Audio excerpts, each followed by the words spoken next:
La, da, Could you da. start first by saying your name, who you're competing against, what weight class? I guess, well, I think we have like an open weight. Oh yeah, you're catch weight, aren't you? Yeah. You could just say that. It's Okay. fine. What's up, guys? I'm Hannah Goldy, and I'll be competing against Amanda Mazza Sunday. We are doing a catchweight bout. I weighed in at 130. I don't know. Can you just talk to me about the matchup? What are you kind of expecting from her? I'm really excited for Sunday. I'm excited to go against a strictly jiu-jitsu player, coming from MMA. It's definitely a test to me to go against someone that is only doing jiu-jitsu every single day. Like when I'm training for an MMA fight, I'm kind of divvying up my time between all of the martial arts, and it's awesome for me to be able to like really dive into just jiu-jitsu for a bit for this camp, and I'm excited to put my skills against someone who dives into jiu-jitsu solely all the time. What was the camp like for you in comparison to it? I mean, you just said that you only have to focus on one thing, but what about diet and like cardio and just like did you train as much as you would for an MMA fight? Maybe just more on one thing instead. Like, what was the difference maybe? I think that this camp was mainly more towards like technical jiu-jitsu, and making sure that it's the small details that matter, and just making sure I'm paying attention to those details.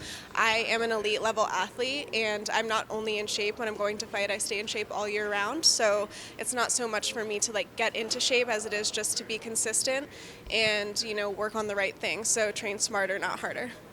What about GSP commentating? Is that something that gives you a little bit of, I mean, sounds like, or it looks like you're excited, but is there any pressure knowing that he's going to be there doing the commentary? I mean, pressure, I wouldn't say pressure so much. Like, I have, like, I've heard DC talk crap about me, like, while I'm fighting, like, literally in the octagon. So it's not so much pressure, but it's cool, like, I'm weighing in and I get to shake GSP's hand, like, right before I get to face off with my opponent. It's a cool feeling. And, like, there's definitely some pressure that aligns with that, but I think it's also, like, gratitude for me is, like, more so what I feel usually when it comes to fight week. I'm just, like, grateful for the opportunities and grateful for all of the people that this sport has introduced me to, including Amanda. I think she's awesome. Oh, that's great.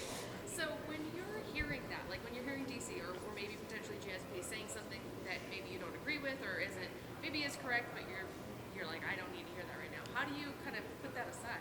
So I think like definitely that fight in particular that I'm thinking about, I was not fully engaged while I was competing. Ideally, I wouldn't be hearing what the commentators were saying. I would only be focused on what was going on in front of me in my match, what my opponent's doing, what my next move is going to be.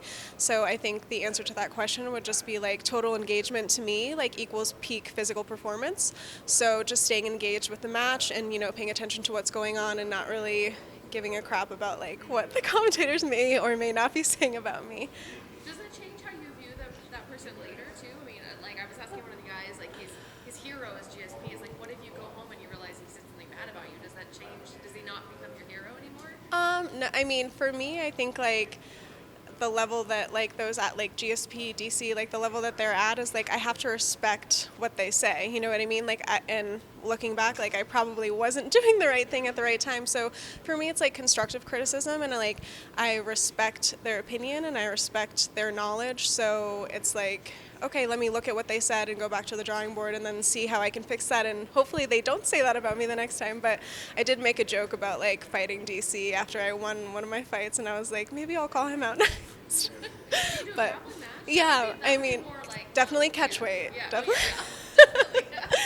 But yeah, no, it's all love, and like I think in order to grow as an athlete and a person, you have to be able to take constructive criticism and not take it to heart, because it's nothing personal. It's just their opinion, and they're at where they're at for a reason. So I think it would be silly to look at that like in a negative light. Right. What's the plan after this, or do you want to wait and see how this goes? Do you see yourself maybe focusing more on jiu-jitsu, or was this just a fun one-off thing?